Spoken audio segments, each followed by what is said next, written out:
நம்மளோட மொபைல் ஃபோன்ல பார்த்தீங்கன்னா, நெறைய ஆப்ஸ் எல்லாமே வந்து யூஸ் பண்ணுவோம். அந்த ஆப்லேருந்து பார்த்தீங்கன்னா, நோட்டிஃபிகேஷன்ஸ் நமக்கு வந்துகிட்டே இருக்கும். இந்த மாரி நோட்டிஃபிகேஷன் வந்து வரப்ப, அந்த நோட்டிஃபிகேஷன் சவுண்ட மட்டும் எப்படி வந்து கட் பண்றது அப்படிங்கிறத வந்து பார்க்க போறோம். இந்த மாரி நோட்டிஃபிகேஷன் சவுண்ட நீங்க வந்து கட் பண்றப்போ, உங்களுக்கு நோட்டிஃபிகேஷன்ஸ் எல்லாமே பார்த்தீங்கன்னா வந்து ப்ராப்பரா வந்து ஷோ ஆகும். எல்லாமே வந்து வரும். பட் பார்த்தீங்கன்னா, சவுண்ட் மட்டும் வந்து கேட்காது. இந்த மாரி நீங்க வந்து உங்க ஃபோன்ல எந்தெந்த ஆப்புக்குலாம் அந்த நோட்டிஃபிகேஷன் சவுண்ட வந்து கட் பண்ணணும் அப்படின்னு நினைக்கிறீங்களோ, அத வந்து உங்களால ஈஸியா வந்து பண்ண முடியும். அது எப்படின்றது இந்த வீடியோல டீடைலா பார்க்கலாம். பார்க்கறதுக்கு முன்பாக சேனலை சப்ஸ்கிரைப் பண்ணிடுங்க. பெல் ஐகானை கிளிக் பண்ணி ஆல் அப்படின்றத செட் பண்ணிடுங்க. வீடியோக்குள்ள போகலாம். மொபைலில் இருக்கக்கூடிய செட்டிங்ஸ் ஆப் வந்து ஓப்பன் பண்ணிடுங்க. ஒன்ஸ் செட்டிங்ஸ் ஆப் ஓப்பன் பண்ணிட்டு ஆப்ஸ் அப்படின்னு ஒரு ஆப்ஷன் கொடுத்துருப்பாங்க. அந்த ஆப்ஷனை வந்து கிளிக் பண்ணிடுங்க. அந்த ஆப் ஆப்ஷன் வந்து இல்லை அப்படின்னா ஜஸ்ட் நீங்கள் செட்டிங்ஸில் சர்ச் பண்ணிங்கன்னா உங்களுக்கு அந்த ஆப்ஷன் வந்துடும். அதை கிளிக் பண்ணிட்டு உள்ளார போனீங்கன்னா அதில் மேனேஜ் ஆப்ஸ் கொடுத்துருப்பாங்க.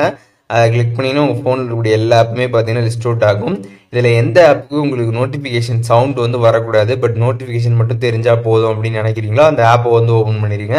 ஒன்ஸ் நீங்கள் ஆப் ஓப்பன் பண்ணிட்டு நோட்டிஃபிகேஷன்ஸ் அப்படின்னு ஒரு ஆப்ஷன் கொடுத்துருப்பாங்க. அந்த ஆப்ஷன் நீங்கள் வந்து கிளிக் பண்ணிங்கன்னா அதில் நிறைய ஆப்ஷன்ஸ் வந்து கொடுத்துருப்பாங்க.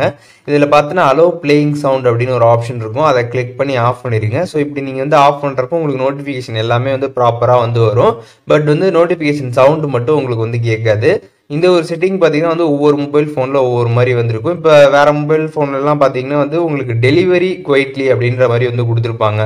அலோ சவுண்ட் அண்டு வைப்ரேஷன் வந்து இருக்கும். அதுக்கப்புறம் டெலிவரி குவைட்லி அப்படின்ற மாதிரி வந்திருக்கும். ஸோ அந்த மாதிரி இருக்கிறப்ப நீங்கள் வந்து டெலிவரி குவைட்லி அப்படின்னு வந்து கொடுத்துட்டிங்கன்னா உங்களுக்கு பார்த்தீங்கன்னா இந்த சவுண்டு வந்து கேட்காது. அப்படியே சைலண்ட்டாக பார்த்தீங்கன்னா நோட்டிஃபிகேஷன் மட்டும் வந்து வரும். ஸோ ஒவ்வொரு மொபைல் ஃபோனில் அந்த செட்டிங்ஸ் அப்படின்றது கொஞ்சம் டிஃப்ரெண்ட்டாக இருக்கும்.